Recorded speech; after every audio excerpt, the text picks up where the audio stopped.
Welcome to the Sierra College Library tutorial on logging into research databases from off-campus. Your MySierra login is required when you access any of the library's research databases from an off-campus location.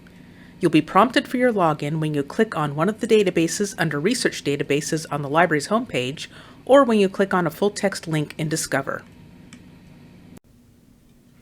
This will take you to the database login screen. Enter your MySierra username and password. You'll also be required to complete multi-factor authentication. As long as you are enrolled for the current semester, you'll be authenticated and let into the database where you can start searching or view a full-text document.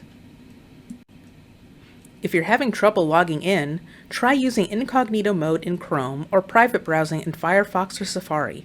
If that still doesn't work, try resetting your MySierra password.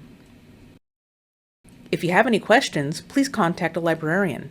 Contact us through our Ask a Librarian service. Thanks for watching.